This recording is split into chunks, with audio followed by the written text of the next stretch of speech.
Well, the Ohio State Buckeyes are well into the offseason, and the storylines certainly have picked up since the Buckeyes were crowned national champions. The pieces are moving, coaches are taking new jobs, players are looking around to see where their next opportunity may be. Will it be in Columbus? Will it be somewhere else? We're back with you on this first episode of the offseason here on the Buckeye Breakdown Podcast. We've got the whole crew together as we cover Ohio State with our instant analysis from Ohio State. There's something that doesn't feel right. Unbelievable effort from him today. Is E.J. Liddell going to crack the first team All Big Ten? I think he can be the guy. I'm not trying to start a quarterback controversy. He seems to have the durability. He certainly has the toughness. This is the question on a lot of people's minds here. Welcome to Buckeye Breakdown.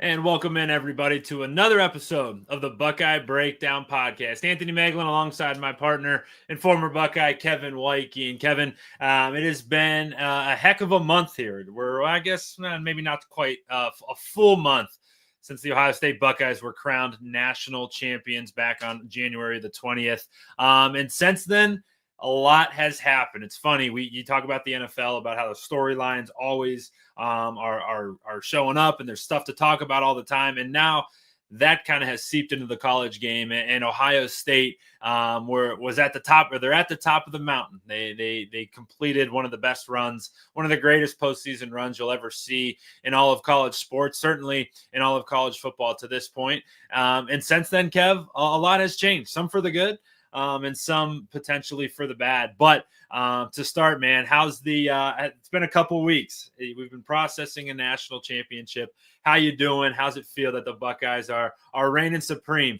amongst all of college football? Feels good. No, I mean, it's a long time coming. It was 10 years in the waiting. It's nice to be back at the top again.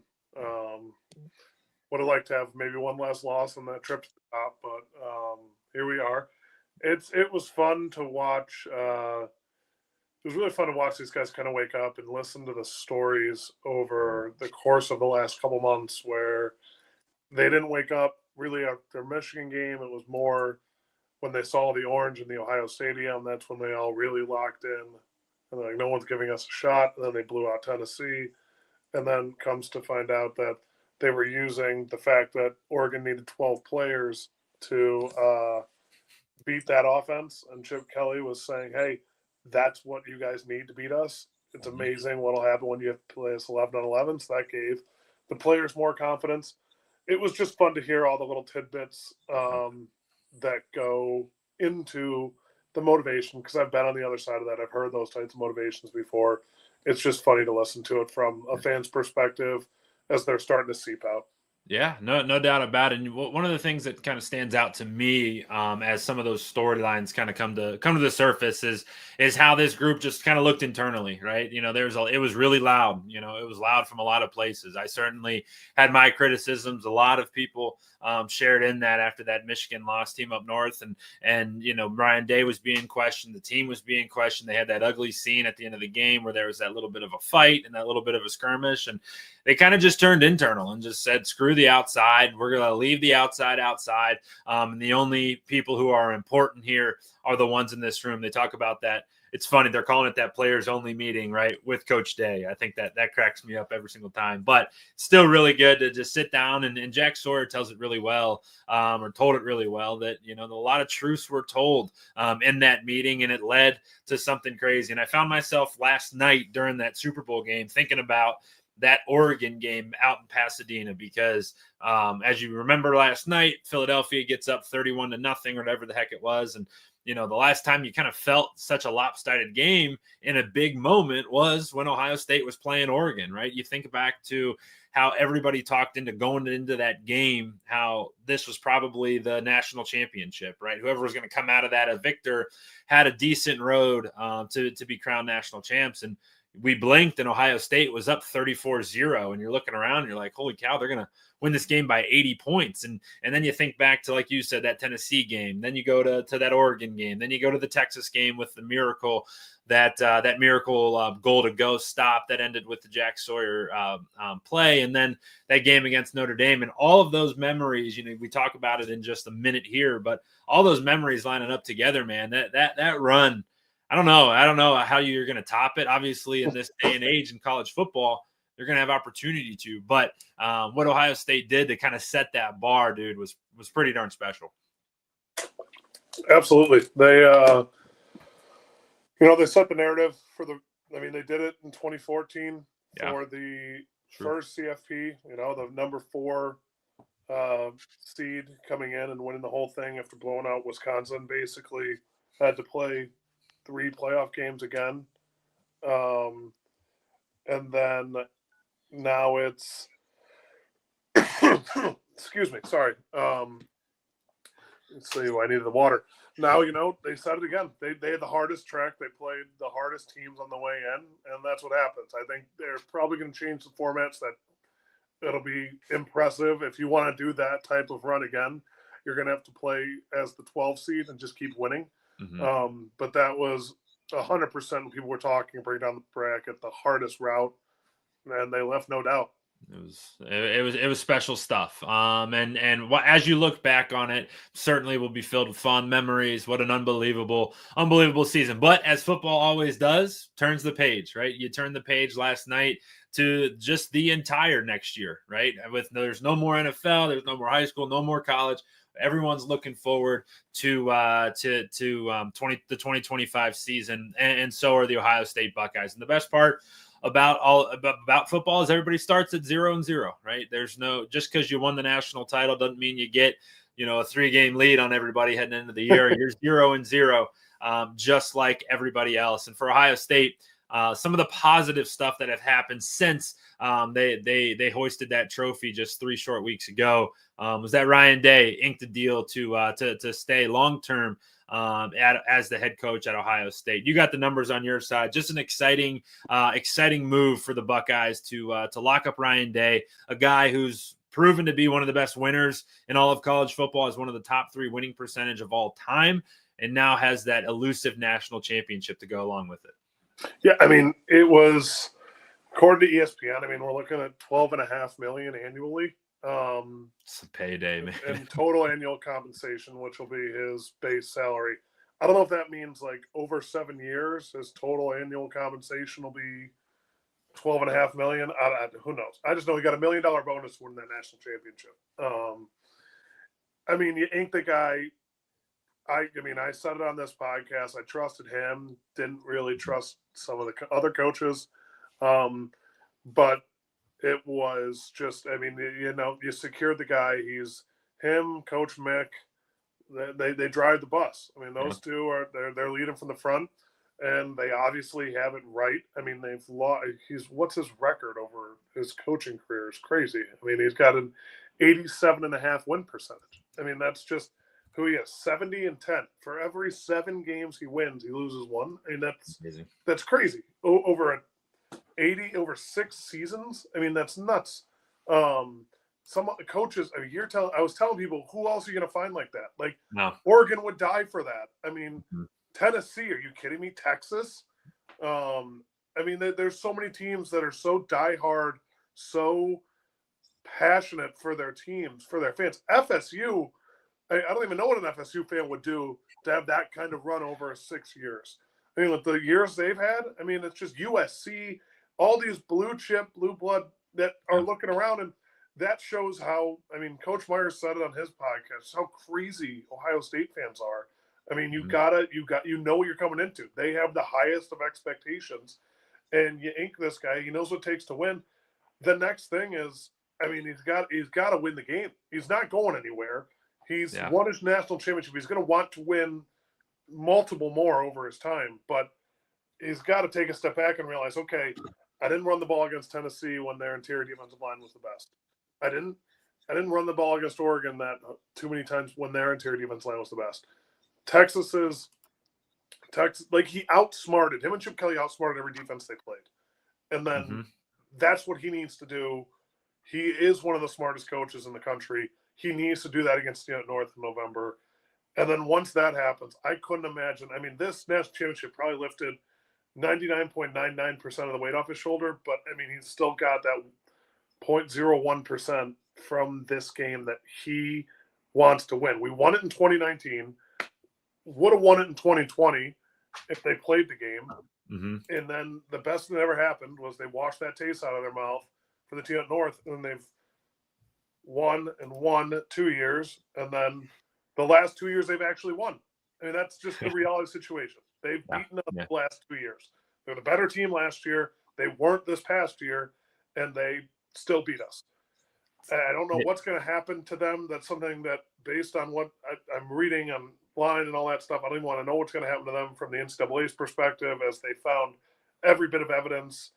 Turns out that we could do a whole show on that whole side of it, but that's not what we're here for. But that's just where we're that's his last hurdle he's got to get over. And compared to what he just did, it's going to be a relatively small hurdle, as long as he doesn't turn it, what is it? Is it an anthill into a mountain or something? Or mountain into a molehill into a mountain into a molehill. Yeah, there you go. I mean, that's just don't do that, and go from there.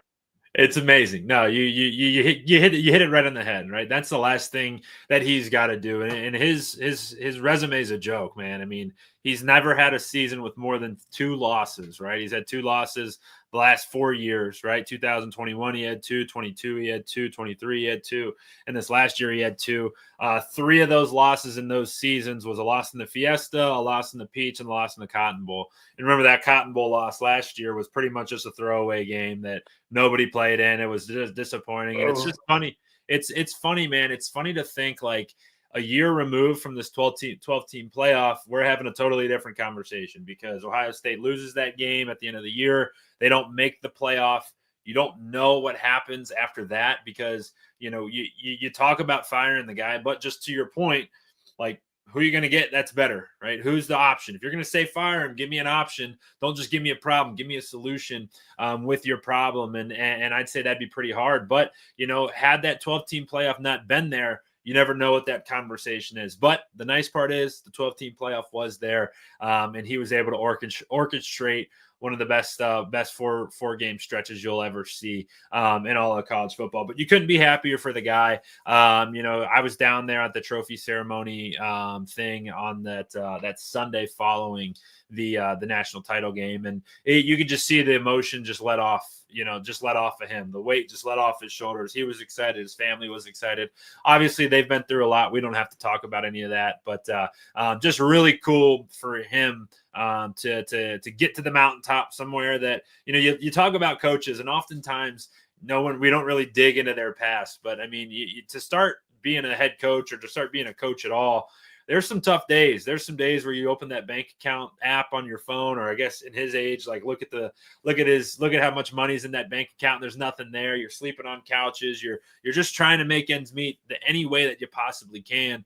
And for him to get to that mountaintop, to become a national championship, to get paid as one of the best coaches ever is pretty exciting for him. So all things good there. Where things may not be so good, it's on the defensive side of the football. Jim Knowles announced pretty much as Ryan Day was lifting the trophy up and celebrating with the team on that last Sunday, it dropped that Jim Knowles took the defensive coordinator job at Penn State, signed about just north of $3 million. I think it's $3.2 million deal, something like that, up for the Nittany Lions to become their defensive coordinator. And a big move, man.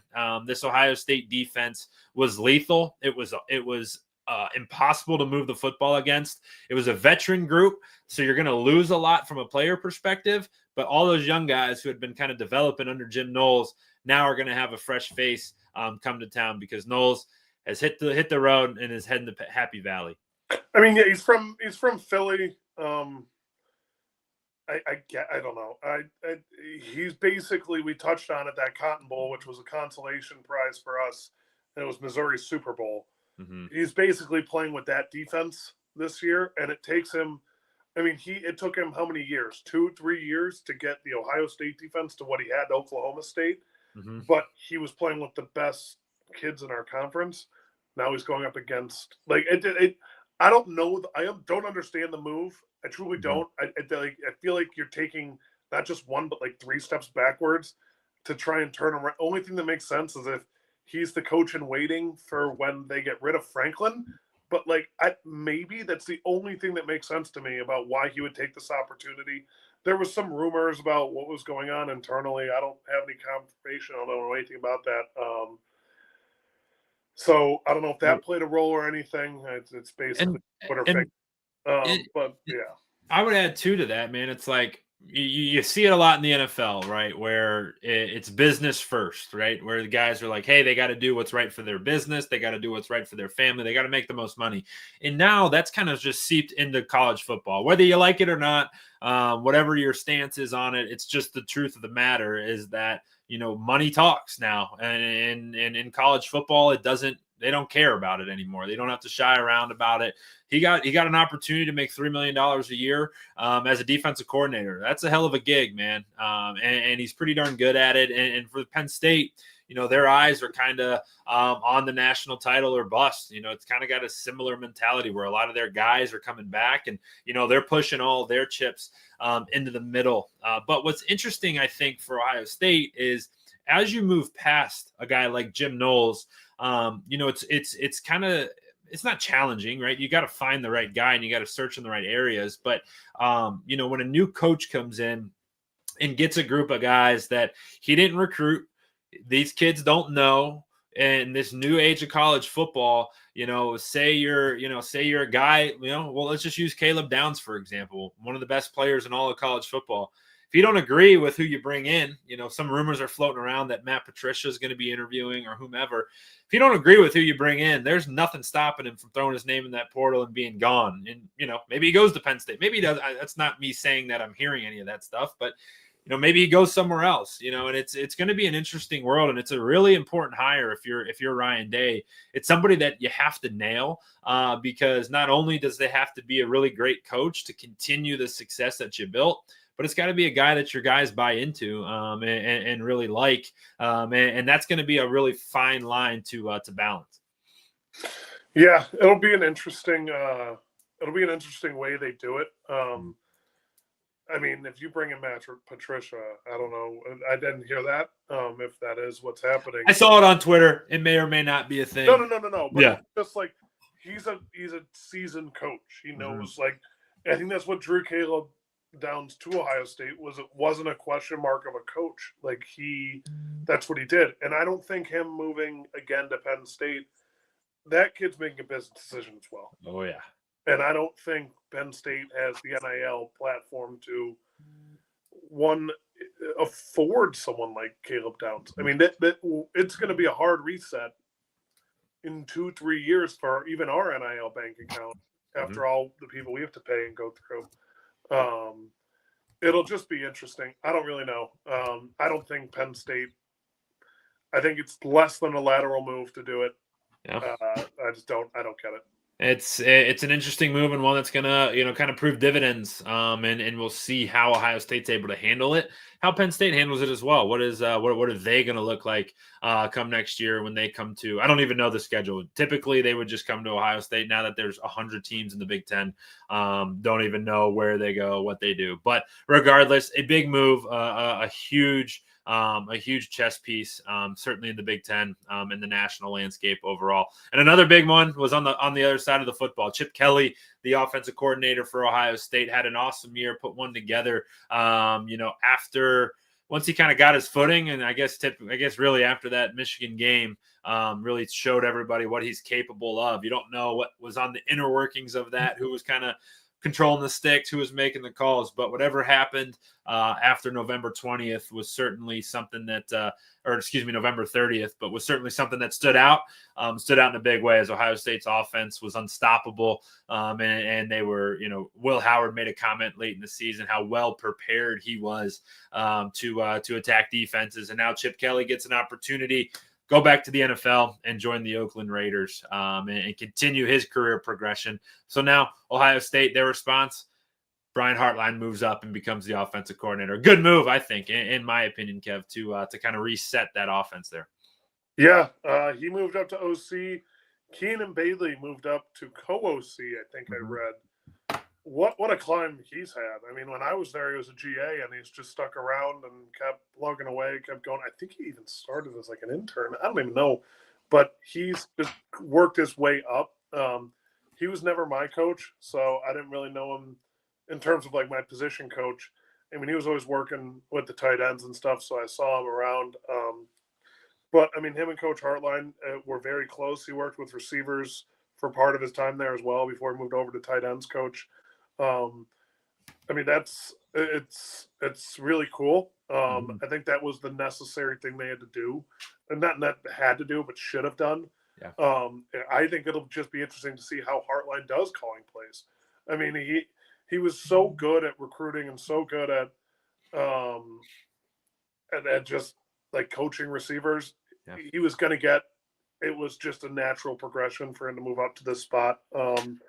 It'll just be interesting to see what they choose to, how he chooses to run his offense. And there'll be more of a pass heavy coach being from a wide receiver, or a run heavy coach for his first year because doesn't want to give too much favoritism to the receivers. I think it'll be again a little bit of a learning curve. I think Ohio State fans can't freak out. Yeah, it's a good point. If it's a little slow and discombobulated, I hope it isn't. Knowing Coach Hartline, it probably won't be, but it'll be. I think that's something that we're going to have to taper our expectations for at the beginning of the year, because we lost a lot on the offensive side of the ball, not just skill positions, offensive line, both running backs. It's wide receiver. Yeah, it's a lot. G. Scott, heart and soul of that entire offense, gone. Heart and soul of this podcast, bro. Honestly, but no, that's just the reality situation. No, you make a really good point there about, hey, let's, when the season does start, and obviously we're going to have plenty of time to break it down and talk about it up until then, but it's something good to kind of keep on your mind. But one thing I think is really important in that is that everybody knows Hartline, right? I don't care if you're an offensive lineman. I don't care if you're a freshman, sophomore, junior, whatever it is, tight end, running back, defensive player, Brian Hartline. So I do love the internal hire, keeping those guys in there, speaking the same message, preaching the same stuff. I think it'll be really good. I think it's a really good move, and good for him too. It's a good upward move for Coach Hartline to get the opportunity to be the offensive coordinator and do it at Ohio State.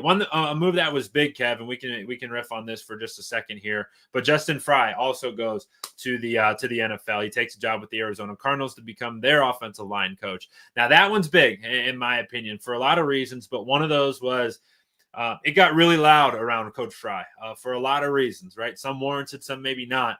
But the way that offensive line responded in the biggest moments, responded after getting called out, responded after a boatload of injuries, was really darn impressive. And in my opinion, I'm sure we probably share equal opinions here.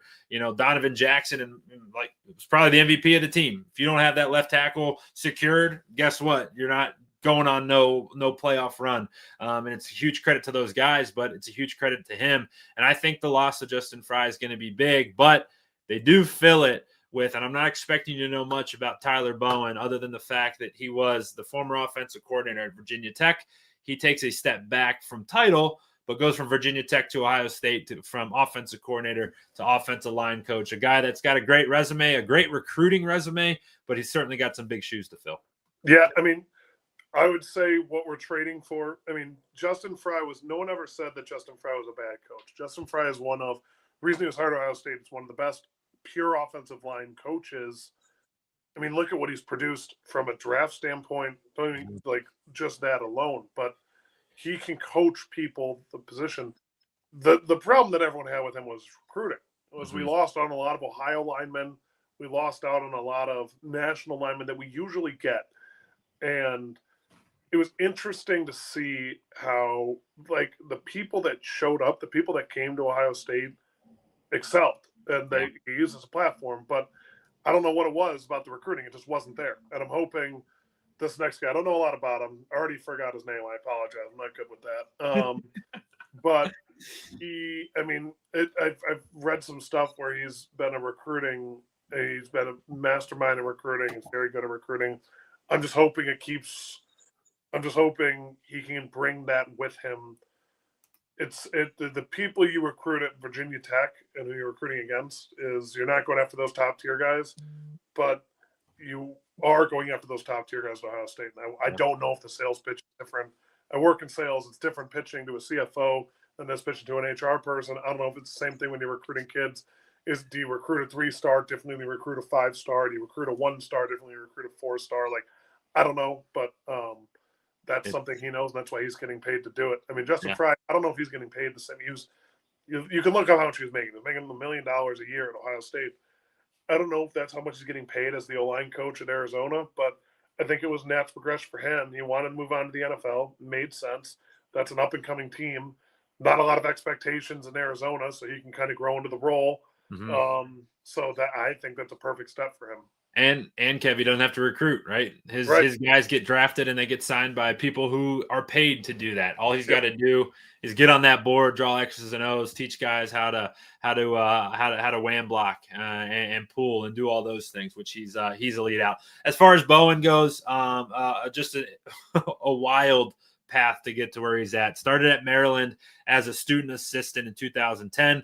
Was there through 2012. Then he went to Towson in 2013. Then he went to his first stint at Penn State in 2014. At 2015 and 16, he was the offensive line coach at Fordham. Then he goes back to Maryland in 2017 as the offensive line coach. Then comes back to Penn State from 2018, stays there through 2020, started as the tight ends coach, ended as the co-offensive coordinator. Then he goes to the Jacksonville Jaguars as a tight end coach. Comes back to college at Virginia Tech as the OC from 2022 to 2023 and 2024, and now comes to Ohio State. He's credited with 2 major names being recruited to Penn State. Olu Fashanu, who's obviously in the NFL now, and Tyler Warren are 2 pelts that are on his wall. So if he can recruit, that's the big thing. If he can recruit, he certainly has shown in all of his stops that he can teach and coach the position. Sounds like he can recruit it as well. So some flip or some changes there on the offensive side of the football, but some good things, some things to keep it fresh. And we'll get into later in the week some of our next couple of shows here. We'll talk about it here in a little bit, but looking into what you're going to lose on the offensive side of the ball, what you're going to lose on the defensive side of the ball, and what's left in the cupboard. What do you have to work with, and what are these Buckeyes going to look like? But you're going to have brand new coaches and a boatload of new players here. So taking a look at what kind of happens in college football during the offseason. It's a lot. There's a lot of moving parts. And certainly it started with the national championship back on January 20th. Then it goes kind of like this. Recruiting stops. You hit a dead period starting on February the 3rd through March the 2nd, right? Do coaches stop recruiting? Definitely not, but it is a dead period there. You get National Signing Day on the 5th, which was last week, and then February the 7th, which was last Friday, was players' last opportunity to declare for the NFL draft. And then things start to kind of heat up a little bit. You have an athletic directors meeting. I'm just reading right down a list here of all the different things, but SEC and Big Ten have an 8 athletic directors meeting coming here on February the 19th. That's something we're going to take a peek at. Don't really know what happens there, but there's certainly something going on between 2 of the biggest conferences in all of the NFL. That happens in New Orleans. And then there's a rules committee meeting from February 24th to the 28th. We're definitely going to have our eye on that, see what's changing in terms of the way the game's officiated coming to you, and more importantly, how the playoff is laid out. I don't know if they'll determine it there, but that does seem like a good spot for it. And then so we get back into the football stuff. Combine season starts on at the end of February here. The NFL Combine does take place at the last week of February into the first week of March. We're going to have you scoped out on what guys from Ohio State are going to be competing, where we think that they're going to go in the draft. And then when we come back from March, it starts spring ball. Spring ball, I know I get chills going down my spine thinking about spring ball. Kev, I'm sure you're the same way. But practice kicks off that first week of March. It lasts through all of March into that second week of April, where the spring game is currently slated for April the 12th. That date could change, but pencil that one in down on April the 12th, and then things kind of shut off. But before things shut off, there is an open transfer period. Okay, so that one kind of sneaks up on you. Guys have a week after spring ball where they can jump back in the portal and transfer. That's going to be a very, very active part of the college football schedule, when guys know that, hey, I didn't get the reps I was expecting, or I did get the reps and they didn't go the way I wanted them to, or, hey, Arch Manning got hurt in spring ball practice down in Texas. How is that going to affect everything else? You're going to see a lot of movement there. And then you kind of get a dead stretch from the middle of April up until July. And then July, you get media day, kind of kicking things off, and then camp is right around the corner. Starts in August, and then week 1, Ohio State versus Texas, comes your way on August the 30th. It's going to be a ridiculous week 1 game, but so much to come throughout this offseason. There's a lot of moving parts, some periods where there's not much going on, other periods where there's going to be tons to talk about. But Kev, as we get out of here, what's kind of on your mind for Ohio State? There's not much happening. They got a while till they don't got a while. They got a couple weeks here before spring ball. I'm sure those mat drills that are happening down at the Woody have a little bit more oomph to them now that the Buckeyes are national champions. What's kind of on your mind as we hit this part of the preseason or the off season? Develop. That's the biggest thing right now. I mean, we've lost a lot of very good players. We got to develop these young guys. We have the best coaches in the country to do that. Mm-hmm. We have the best strength coaches in the country to do that. We have the very best head strength coach in the country, and the coaching tree he has is on par with Saban in that world.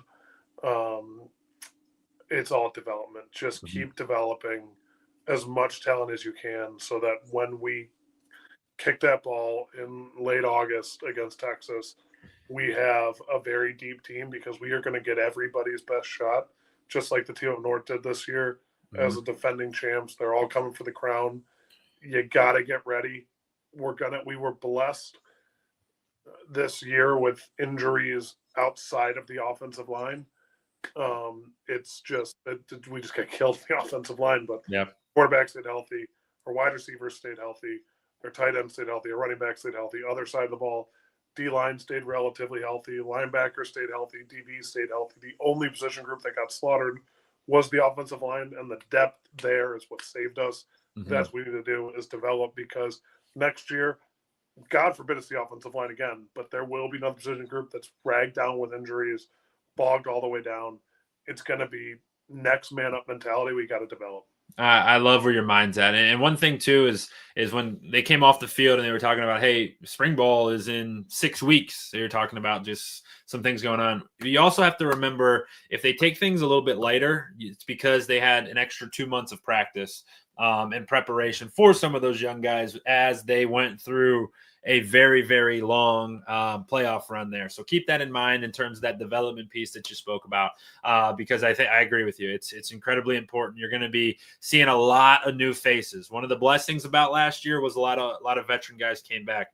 One of the curses is they took up a lot of spots, right? And they're going to have to fill those in a number of different ways, and it'll certainly be fun to watch. One thing I want to clear up just before we get out of here, I want to be very, very clear about this. This is not official. It's not anything. It's a rumor that I saw just kind of scrolling some stuff before we got on the show here.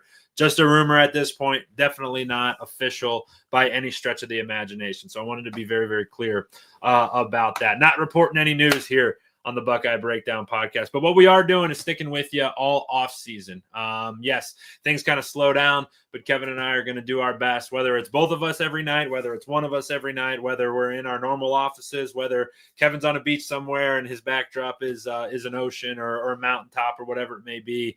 We're going to be with you all off season long. The plan is 3 shows a week, Monday, Wednesday, Friday nights, and hope that you guys can join us. A great crew here jumping in with us, but certainly excited to take you guys through this off season and get ready for what's going to be an incredible 2025 season for the Ohio State Buckeyes. So for my partner, Kevin Woidke, I'm Anthony Moeglin signing off on another episode of the Buckeye Breakdown podcast here on the Ohio State Buckeyes on SI YouTube channel.